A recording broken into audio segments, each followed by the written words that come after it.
Hello, what is up, YouTubers?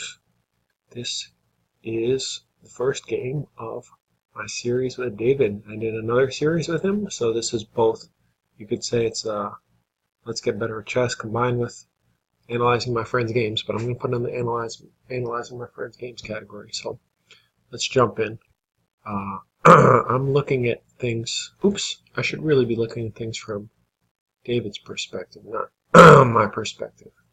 Go away. Flip. Okay. Here we go. Nope. Okay, David's white. Plays G3. This is kind of close to Sicilian-ish, but it's not the preferred move order. Wow, oh look at this. Computer likes the C3 Sicilian. Cool. Not too much commentary here. It's white's not really being too ambitious, but okay. So B3, already a mistake. He was looking for a double fianchetto, but it's a little bit too late with this development already. You'd have to play. Well, yeah, there's just no way. If you play D3 and then B3, then the same tactic still works, which I'll show you now. I grabbed a pawn, defended, I castled, played a rook B1. This is a little bit of an awkward move, and I took the bishop and I played E5. Kind of like my bishop. Of course, I'm putting all my pawns in the dark squares, but it's good for this guy, and this bishop is not very good. The rook is not Adobe Acrobat. That rook is a little bit silly here too. He played H4. I don't really understand this move. Played bishop pinning the knight. This also cuts out any attacking ideas. Not that this move is striking terror in my heart, but the more I can restrict him, the better. Plays D3, and here I missed a really cool tactic. Yeah. So I've played these. What I actually played is Knight D4, which I played these positions as black in the Sicilian, close Sicilian, dozens of times, and so this is a very common move. But what I don't have dozens of times is this structure here and this bishop here. So if you want to take a moment, you can also cheat and just look to the right, but try not to do that. You can take a moment and try to see the winning move for black, which, yeah, I could have saved myself a lot of grief by playing this move. So the move is, and this time let's try to calculate it in our heads first without moving the pieces. So the move is pawn to E4. So let's calculate. Okay, this is it's a very fun tactic, and it's all forcing. So it's a little bit to calculate, but it's all forcing, so it's pretty easy. So after pawn to E4, excuse me, what's the deal? Well, the deal is this bishop's attacked. If white takes the pawn, bishop takes bishop, and we can pretty much stop there. Black's won a piece for nothing. Okay, what if more testing, of course, is pawn to E4, bishop takes bishop, pawn takes knight. Now, if bishop takes pawn, then bishop takes bishop is hitting the queen. After the queen takes back, black will take back white's bishop on G7, and all white's minor pieces are gone, but black still has this bad boy right here. So now let's look at the line where the rooks are taken. So E4, taken. E4, bishop takes bishop, pawn takes knight, bishop takes rook, pawn takes bishop, threatening the rook and queening. This bishop's hanging. So queen takes bishop, and then pawn takes rook, queen, check. After the king or the rook take, the king or the queen will take this bishop up here. Let's start it here. So it's a lot for this bishop down up here, but it's not too hard to calculate. And same thing as before, black has this extra piece for the cost of holding a pawn, which black was up anyway, so black's up an extra piece. So pretty cool. Let's look at it now. Oops, yeah, let's look at this variation. So bishop takes, pawn takes. It's all pretty much forcing. I mean, white can do other things. He can do this, but now his queen is hit, and he has to take care of that. And again, no matter what, black's going to be up a piece in every variation. So, okay, this bishop, I mean, there's other lines this bishop could sacrifice itself, but, well, actually, can't really do anything because this queen is hit. So, queen takes. Pawn takes rook, queen check, king takes or rook takes, and then king or queen takes. And we got a solid extra knight. This would have made my task a lot easier. It's always good to simplify if you can do it. And if you can get an extra piece, even better. I'm only up a pawn right now. And after bishop takes, pawn takes, my pawn is doubled. But I still should be totally winning out of this pressure on the c-file. But again, it's not about me. Let's try to see things from David's perspective. So David played queen d2. I have no harsh words about that. He's getting out of the pin. Makes a lot of sense. I played my rook over to the c-file. He goes back to attack my bishop, and here I'm made what you could almost call a blunder. I don't know if chess tempo, elite chess would call it a blunder, but I should really preserve this bishop. I should preserve the two bishops. This knight is kind of off on the right. The computer says bishop here, and I'll give the line on the computer here. I am losing this pawn, which I should have noticed.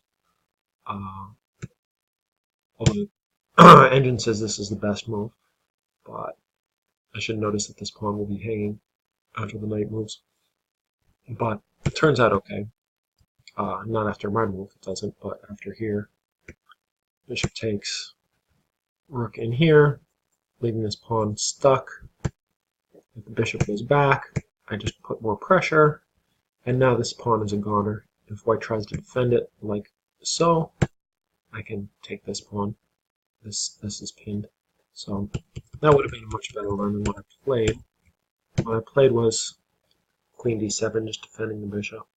But now, this is just really dumb. I don't know what came over me giving this up and being stuck with this bad bishop versus white's good bishop.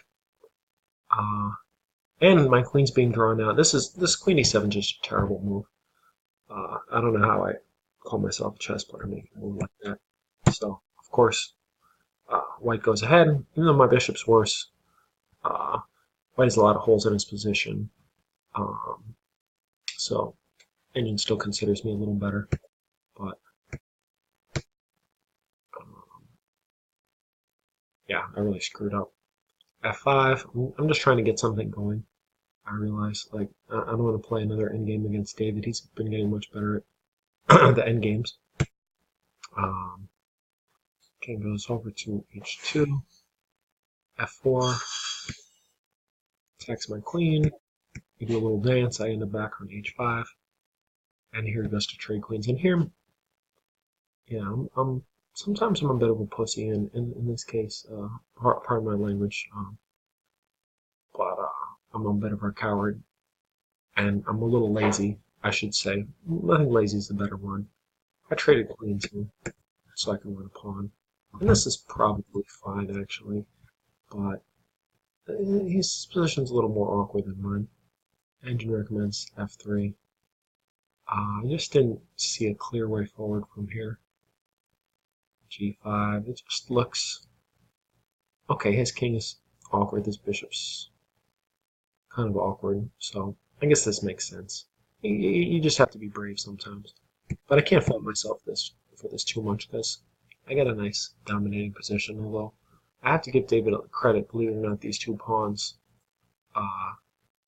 basically secure his draw. So, not with best play, shouldn't secure him a draw, but the way he played and the way I played it actually did. So, he gets a pawn going here with b4.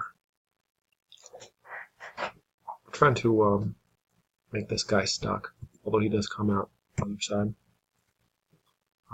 Bishop here, probably better. Would have been getting my king out. If my king would have been able to make it over here, his winning chances, or excuse me, drawing chances would have been severely reduced.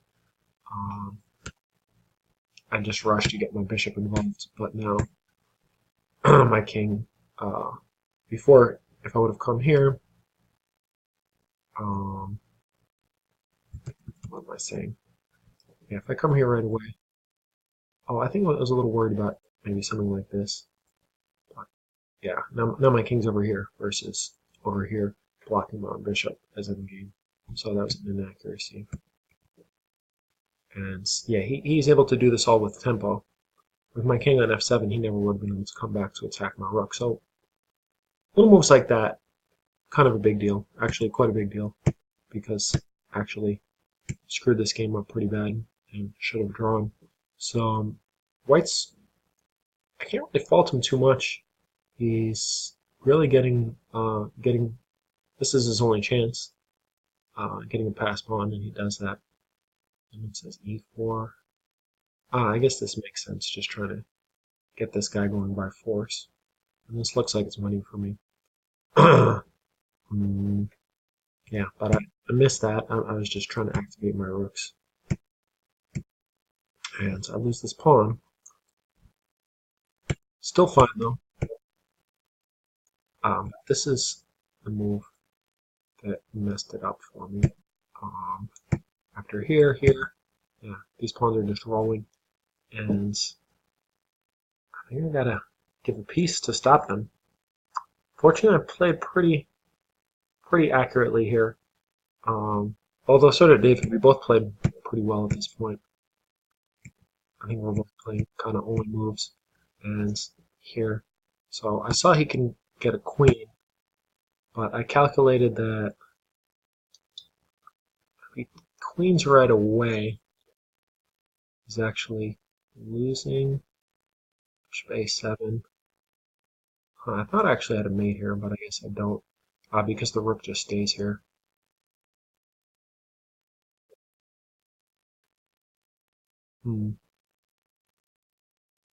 King g4.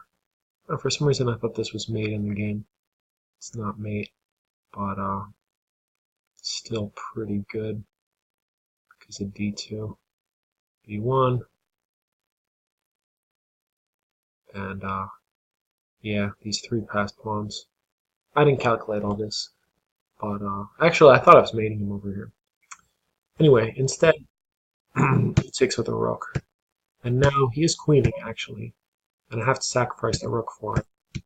But I saw that he in turn is going to have to sacrifice the bishop. I'm going over this kind of fast, but feel free to rewind, of course. And now I have two solid pawns up. But believe it or not, I screwed this up. It's pretty amazing. This just shows how important games are. Here I'm a little stuck for ideas, so I give up. I give up this pawn to make it a 2-to-1, and it's taken inexplicably plays here. Now it's just pawn for pawn. It's 3-to-1. This should be an easy win. I bring my king over. It's so weird looking at games from someone else's perspective. And yeah, I should play d5 and checks. Oh, check! I just come up. Instead, yeah, I wasn't quite sure what to do with low time here. And here, this is it. e4 is, I think I had a minute left or something, but e4 is terrible. e4 loses after this move, which, lucky for me, David didn't see. Instead, he took. And then, and now here what did I do? Oh yeah, terrible. I guess I have to take this. No, what's the move? Rook f3. Oh, yeah. This just cleanly wins the rook. So I missed that. We're both missing all sorts of stuff. Yeah, rook f3 check. Winning. Instead I play here, and this is a draw. But David was just so focused on queening his own pawn that he didn't realize he's losing the race. And you should be able to calculate you're losing the race pretty quickly. But instead here, this move draws. Yeah. And Black king queen. Lucky for me, he played f4, and I'm queening. And this is the simplest move winning the pawn, and he resigned.